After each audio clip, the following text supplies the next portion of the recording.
Hey, this is Matthew from MiniWarGaming, and welcome back to another Tyranid Tactica.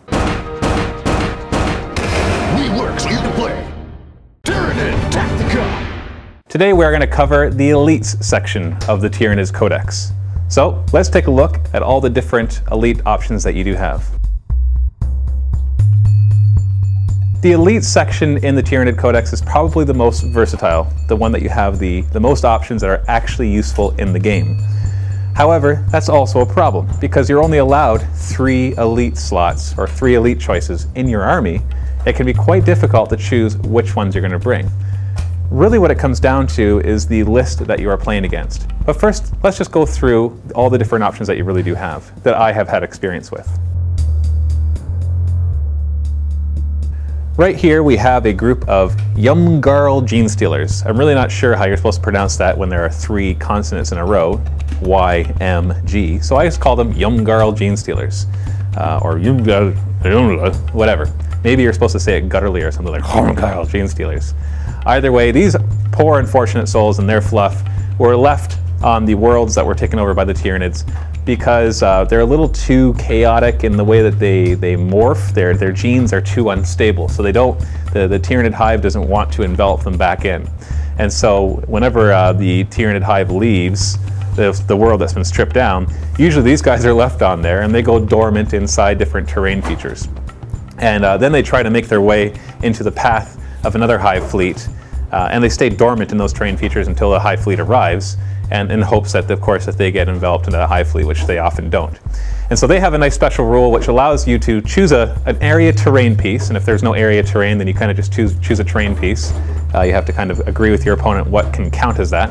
You secretly write it down on a piece of paper, and then when they come in from reserves, they just appear in that terrain piece. And they can move and assault right on the turn that they arrive. So it's almost like a free deep strike, allowing them to assault, except you have to decide at the beginning of the game, before anybody places anything, where they go. So it can be a little difficult to choose, and it's a bit of a random choice whether or not it's going to be very effective. I've had it be very effective, where they pop out right beside a very critical group of guys, and I've had it be very ineffective, where they're very far away and don't really get into battle. The Yumgarl Gene Stealers, like the Gene Stealers, are incredibly effective. Their rending allows them to take on light to medium vehicles, and of course just tear down infantry. Now the Yumgarl Gene Stealer's biggest advantage is that you can choose one of 3 different morphs or changes that they have. You can either give them an extra attack, extra toughness, or an extra strength. So because they're like that, you're able to tailor them to whoever they happen to be fighting at the time. Now the only disadvantage is that you can't choose the same one twice in a row, but usually that doesn't matter. Usually you're able to choose the one that's right and completely wipe out the squad, or at least make them so they're very ineffective. And then on the next turn, if they hit you back and you think that you're going to die, up your toughness or something else so that you can kind of have that last-ditch effort to stay alive. So these are very effective, especially if you're going to create a Gene Stealer army. You should include some Yumgarl Gene Stealers as well, because the extra strength allows them to tackle even bigger vehicles than Gene Stealers normally can. Next in line, no, these are not a group of Tyranid warriors. I use these to proxy for Hive Guard. Yes, ashamedly, I've never actually purchased and painted Hive Guard, and that is because before the new Tyranids came out, I already had 8,000 points, and I just didn't feel like painting anymore. So I've proxied warriors in for Hive Guard quite a few times, and what I can say about them is they are incredibly effective. Well, I should really clarify what I mean by that. They aren't necessarily incredibly effective, they're always effective. They are very dependable. There are very few things in a miniature war game that are very dependable, because the dice can really throw you off. But the Hive Guard always seem to perform well. They never seem to perform too well, and they never perform horribly. They just perform well. And the reason for this, I think, is that if you field them in groups of 3, you get 6 shots, all hitting on 3+. Now the odds are, unless you get a very bad round or a very bad game, you're going to hit more often than you don't. And since they have strength 8, they are good against light and medium vehicles. They destroy light vehicles, and medium vehicles they can actually take on as well. They can even take on the heavier vehicles such as Land Raiders, but they're not quite as effective because they can only glance them. But their true strength lies in the fact that you can hide them behind terrain so they're out of line of sight, and they can still shoot at targets according to their special rule.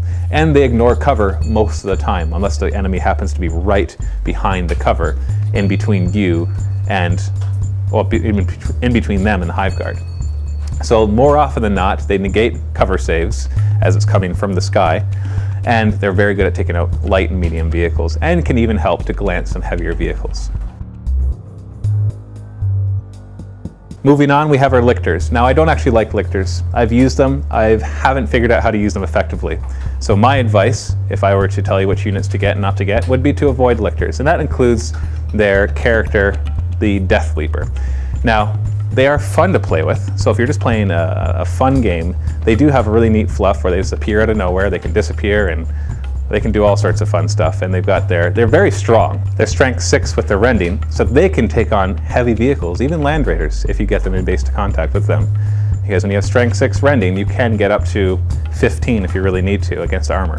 So they're not still the best thing to use against land raiders, but they will destroy infantry and medium vehicles as well. However, they're very easy to kill, unless you keep them in cover, in which case they get a nice cover save. But overall, I would suggest not using Lichtors. And of course, we finish with the Zoanthrope and also the Doom of Malantai. The Zoanthrope is probably the Tyranid's most effective vehicle killer if you're looking for medium and heavy vehicle killers. Basically, if the armor value of the vehicle that you're shooting at is 13 or higher, the Zoanthrope is your answer. And the reason for that is because of his Warp Lance. Now, the Warp Lance is not reliable. And the reason for this is because you first have to make a psychic roll, which, granted, you only have to get 10 or less on 2 dice, but you still have to make that roll. And then you have to hit on a 3+. Now this is the kind of weapon where it's like an all or nothing kind of thing.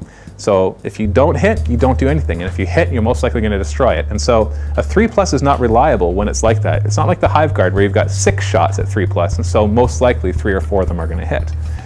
And so in order to counter this, you need to bring 2 or 3 Zoanthropes in a group.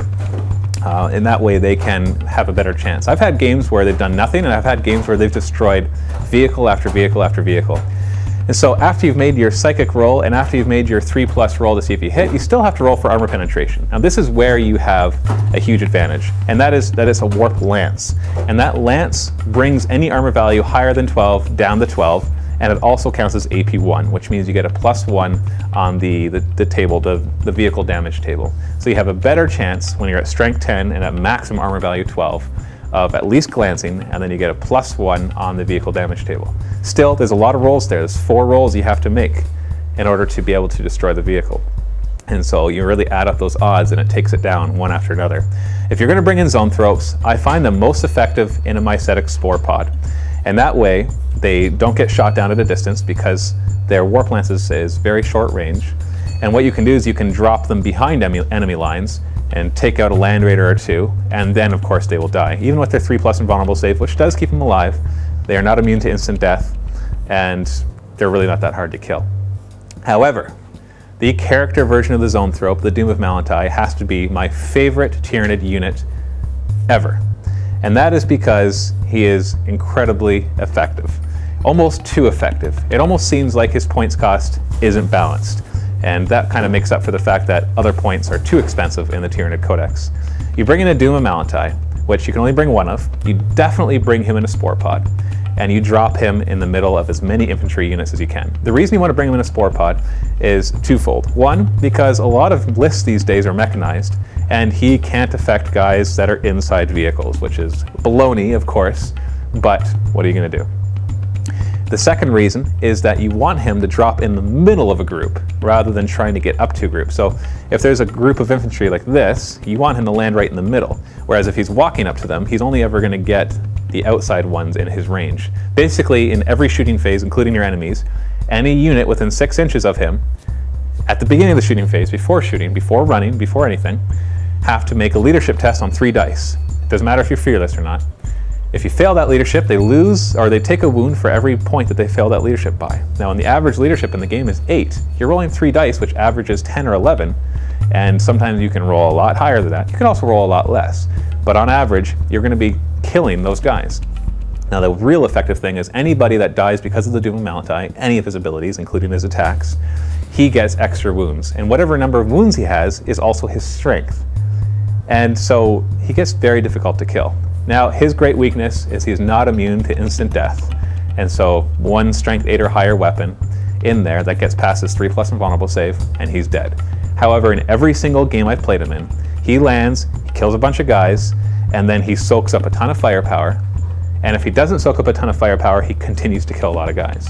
And so he's usually dead within 1 turn after arriving, but he's done more than his points cost, because he's only 90 points. Add the 45 points on for the Spore Pod, and don't upgrade the Spore Pod, unless you have extra points you don't know what to do with. And that's 135 points that generally kills 3 or 4 times that much, and then takes a lot of firepower onto himself because the enemy can't afford to keep him there.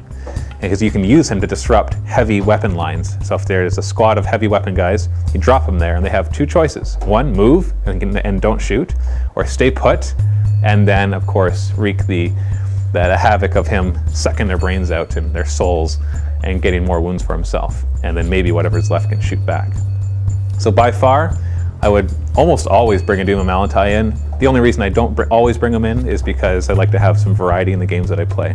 But if you had to choose, if I was playing a super competitive game where I needed to win, I would definitely bring the Doom of Malatai. So that's a basic overview of the elite choices. I know I didn't cover all the elite choices, and that's because I haven't played with them all. The Venom Throat, for example, I've heard that it's not that good, but I can't really verify that because I've never really actually used him in a game. So these are the elite choices that I've used, and so these are the ones that I recommend to you as well, except for the Lichter. Pretty much all the ones that I showed are effective in different situations, and you just have to decide what you're playing against and what you're going to use. Biggest piece of advice though is don't spread yourself too thin. Don't bring one of each. If you're going to bring Zone Thropes, try to bring 2 groups of Zone Thropes. If you're going to bring Hive Guard, bring 2 groups of Hive Guard.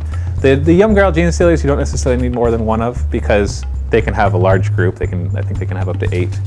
And so you can just have 1 group of them just ready to pop out. But you know, you could always have fun and bring 2 or 3 groups of them, and that would be 2 or 3 pieces of terrain that they're going to pop out of, and that can be very effective. All right, stay tuned for our next Tyranid Tactics. I'm going to put a little image right here. We're going to be covering the troop choices, which has a few very good choices. The troops choices is probably the other solid area of the Tyranid's codex. The unsolid area is fast attack and heavy support, which we'll get into later on. So here's troop choices. If you're on YouTube, click this annotation and you can go straight to the video. If you're on our website on MiniWarGaming, there will be a link below in the playlist if the video is already up. And don't forget, subscribe so that you can be notified when we do more videos. And if you want to help us out, go ahead and like this video, add it to your favorites, share it on Facebook, tweet it to all your friends, whatever you can do to spread the love. And if you have questions that you need covered about Tyranid Tactics, make sure it's about Tyranids, leave a comment below. I will read them and I will respond to them or create videos in order to respond to them. This is Matthew from MiniWarGaming. Happy wargaming. Now go check out this video.